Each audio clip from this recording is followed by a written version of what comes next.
Hello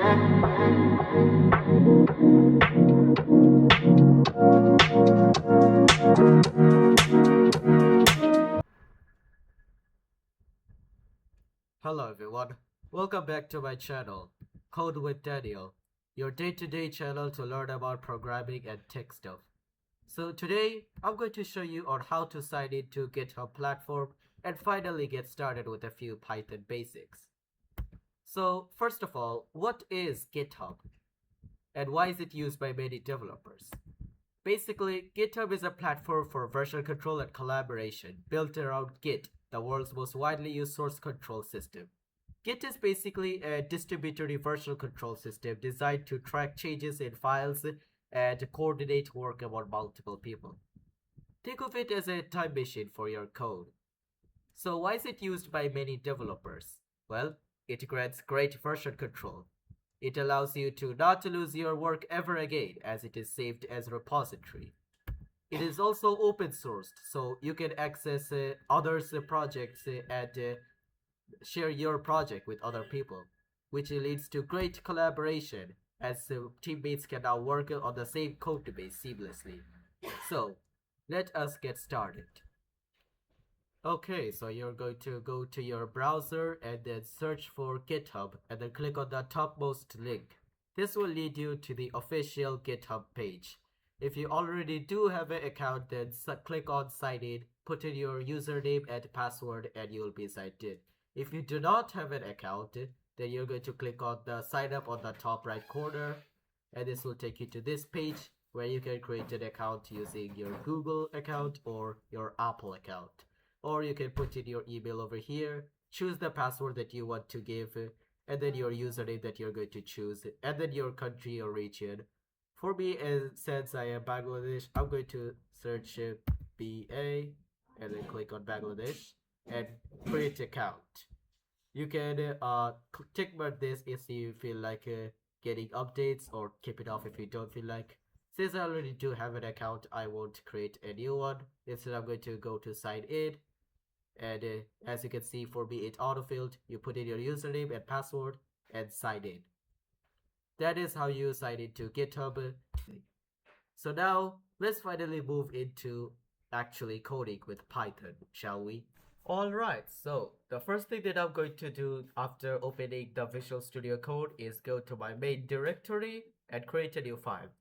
Let's name it basics.py.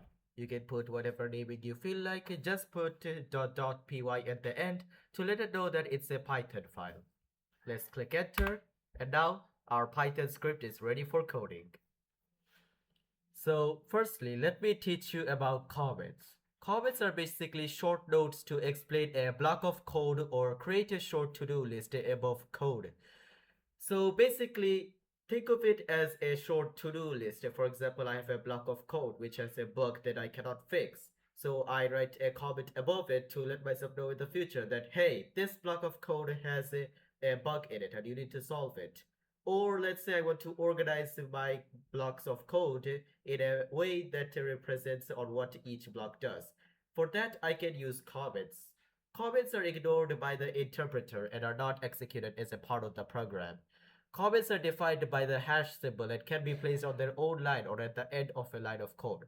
For example, I have my code here. Print, and let's give it a number, for example, 3. And above it, let's give myself a comment. So I'm going to put hashtag and do something like, my name is Daniel. Now, if I were to run this comment, as you can see, the interpreter ignored my comments and used the main thing, that is the call function or print function.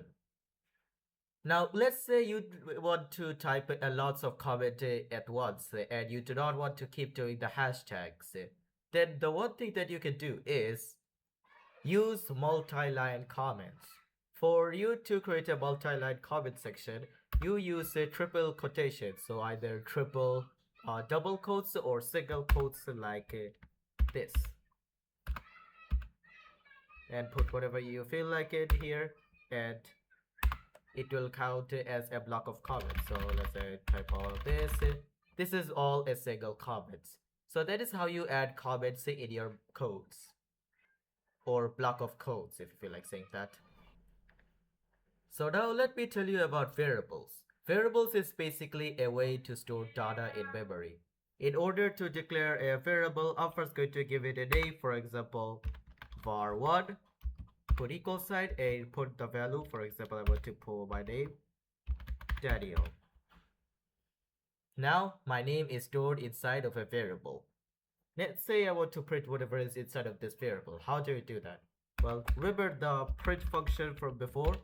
It does what it does is that it prints out the value, put it inside of the brackets in my terminal. For example, if I were to put 23, click run, it's going to print out 23. But let's say I want to put something else. For example, my variable var1, and now if I were to click run, it printed the value inside of my variable. So let's say I change the name to something like this. If I were to click run, it will print whatever is inside of my variable. Now, variables are useful in many different scenarios. For example, I have a passage over here. For example, this is Daniel. Daniel loves programming in Python. Daniel wants to be a great programmer one day. If I were to click run, then it will print all those this whole passage. But now let's say I want to change the name to something like Al. Now I have to go through the complex process of changing all of this one by one, which in this case is short, but when you code with thousands of lines, then it takes a long time. Now one thing we can do is replace all the name part with a variable. For example, I have a variable named name over here with my name defined over here. Then I can comma separate it to put my or call my name variable over here. So now if I click run, it's going to print the whole passage, and as we can see, my name was put over here at the end and startings. So let's say I want to change the name. So now I could just type L over here, for example, and click run. And as you can see, I don't have to go to the tedious process of changing the name one by one. And it automatically changed it to L because I used the variable here and I changed the name of the value inside the variable. This is one of the many ways variables are useful in Python and all the other programming languages. Before continuing, you must know that there is a few rule naming convention for variable. For example, a variable cannot start with a number. For example, if I were to have 2var, as we can see, this is an invalid variable. But if I were to do something like var2, then it's a valid variable name. It cannot start with a number, but it can contain number anywhere else. Secondly, a variable cannot contain special characters. These are the few examples of special characters. If I were to put something like my var, as we can see, this is an invalid variable naming since it contains a special character. Also, another thing is that variables cannot contain spaces. For example, I can't do my var. This is an invalid naming convention for variable. But what I can do instead of spacing is input something like my underscore var, and this is a variable way to the naming convention, or put something like a dash. This will count it as a correct type variable. So during declaring variable, you must be aware of these rules, or else your variables will be counted as an error. Now it's time to teach you about something very important in all types of programming languages, that is data types.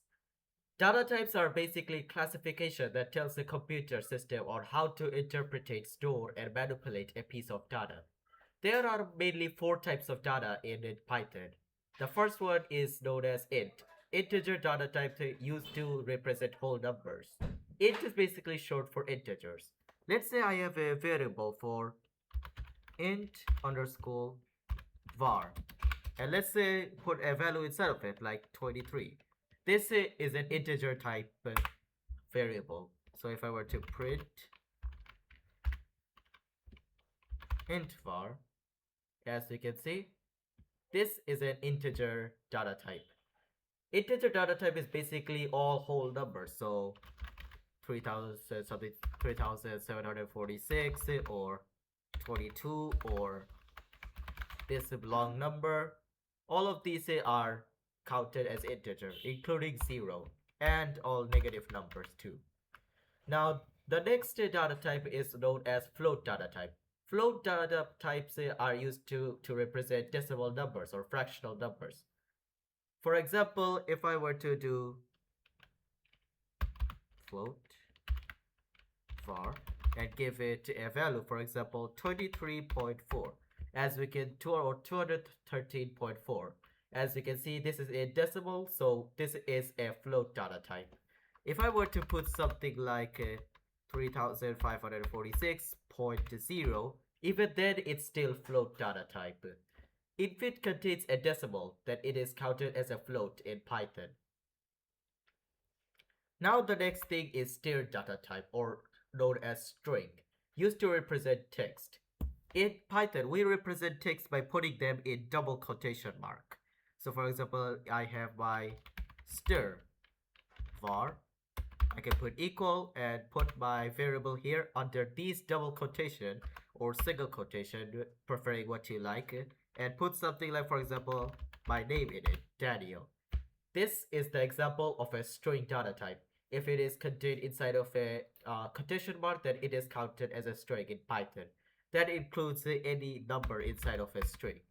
This does not count as a integer. This counts as a string since it's between quotation. Lastly, we have the Boolean data type, shortly known as bool, used to represent true or false values. For example, if I have my var is equals to true, then this is a Boolean type data type because I'm using true or false value. This is a bit useful mostly for comparison. For example, if this is true and that is true, then do that. Else it's not true, or it's not false. It's false, so do that. That part comes in condition that we're going to learn in the future. But these are the main four data types in Python. One way we can know what type of variable or what type of data type a variable is through the type function. For example, if I were have to variable like var1 and give it, let's say, a string data type and put a number inside of it, then we can use the print type and put our variable inside of it for us to know what type of a variable this is. And as we can see, this is a class string data type since it's inside of a data or quotation mark. If I were to change it to something like 23.0, is counted as a float. But if I were to remove the decimal part or decimal part, then it's an int data type.